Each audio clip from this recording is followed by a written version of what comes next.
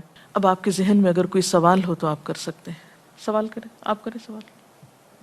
قرآن کریم میں اللہ تعالیٰ ارشاد فرماتے ہیں کہ شاکر علیم کا لفظ اللہ تعالیٰ کے لیے آیا ہے، اور یہاں شاکر جو ہے شکر کرنے والا، جس میں قدردان کے میننگ استعمال کیے گئے ہیں، تو اس کو تھوڑا سی وضاحت کر دیجیے آپ کہ ایک شکر گزاری قدردانی کے میننگ میں کس طرح سے ہے۔ اصل بات یہ ہے کہ شکر گزار دراصل قدردان ہی ہوتا ہے، قدر پہچان رہا ہوتا ہے، یعنی جو کسی کا شکر گزار ہوتا ہے وہ دراصل اس کی قدر جان رہا ہوتا ہے، قدر پہچان رہا ہوتا ہے، اس کی قدر کر رہا ہوتا ہے کہ جس نے میرے ساتھ کوئی احسان کیا ہے میں اس کے احسان کو بھولا نہیں ہوں۔ شکر ادا کرنے کے کیا کیا طریقے ہو سکتے ہیں؟ جی، شکر ادا کرنے کا سب سے پہلا طریقہ تو دل میں اللہ تعالیٰ کے لیے اچھے خیالات کا ہونا، یا اگر انسانوں میں سے کسی کے شکر گزار آپ ہو رہے ہیں تو دل سے اس کی قدردانی کرنا، یعنی سب سے پہلا طریقہ قلب سے شکر ادا کرنے، دل سے، قلبی شکر جس کو آپ کہہ سکتے ہیں۔ دوسرا زبان سے شکر ادا کرنا، مثلا اگر کسی نے آپ پر احسان کیا ہے تو آپ صرف دل میں ہی اس کے بارے میں اچھے خیالات نہ رکھیں، بلکہ زبان سے بول کر دوسرے کا شکریہ ادا کریں۔ اس سے آپ دیکھیں گے کہ انسانوں کے ساتھ آپ کے تعلقات بہت اچھے ہو جائیں گے۔ اور زبان سے اللہ تعالیٰ کا شکر ادا کرنے کا طریقہ کیا ہے کہ اللہ تعالیٰ کا کثرت سے ذکر کیا جائے۔ اور تیسرا طریقہ جوارح سے، یعنی انسان اپنے عمل سے جواباً کچھ کام کرے، مثلاً اللہ تعالیٰ کی عبادت کرے، اور بندوں کا شکر کس طرح کہ عملاً ان کے لیے کچھ کرے، مثلاً جب وہ آپ کی مدد کے محتاج ہوں، جیسے والدین کا شکر گزار ہونے کے لیے کہا گیا، تو اس کے لیے صرف اتنا کافی نہیں کہ ہم دل میں اپنے والدین کو اچھا سمجھیں یا زبان سے ان کی تعریف کریں، نہیں، یہ بھی ضروری ہے کہ جب والدین کو ہماری ضرورت ہو خدمت کی تو ہم خدمت کے لیے حاضر بھی ہوں۔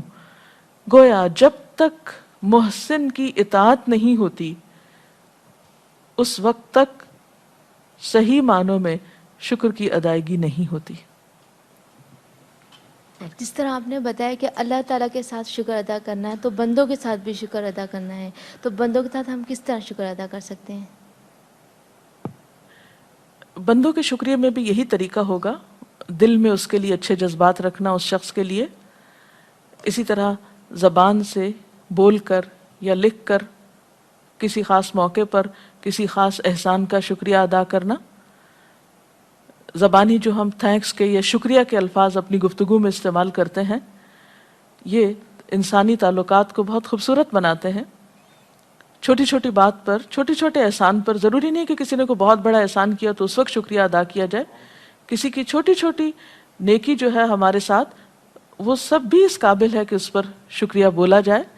اور تیسری چیز یہ ہے کہ جب وہ انسان ہماری مدد کا محتاج ہو تو ہم عملی طور پر اس کے کام آئیں اور اس کے لیے ہمیشہ خیر خواہ رہیں، اس کے ساتھ برا نہ کریں، کیونکہ محسن کے ساتھ برائی کرنے والا ناشکرا ہوتا ہے، اور ناشکرا انسان اللہ اور بندوں دونوں کا ناپسندیدہ ہوتا ہے۔ قرآن پاک میں یہ دعا سکھائی گئی ہے، رب اوزعنی ان اشکر نعمتک التی انعمت علی وعلی والدی وان اعمل صالحا ترضاہ وادخلنی برحمتک فی عبادک الصالحین۔ اے اللہ مجھے توفیق دے کہ میں تیری ان نعمتوں کا شکر ادا کروں جو تو نے مجھے اور میرے والدین کو عطا فرمائیں، اور ایسا نیک عمل کروں جس سے تو راضی ہو جائے، اور مجھے اپنی رحمت کے ساتھ اپنے نیک بندوں میں شامل کر لے۔ وآخر دعوانا ان الحمد للہ رب العالمین۔ اللہ اکبر، اللہ اکبر، لا الہ الا اللہ، واللہ اکبر، اللہ اکبر وللہ الحمد۔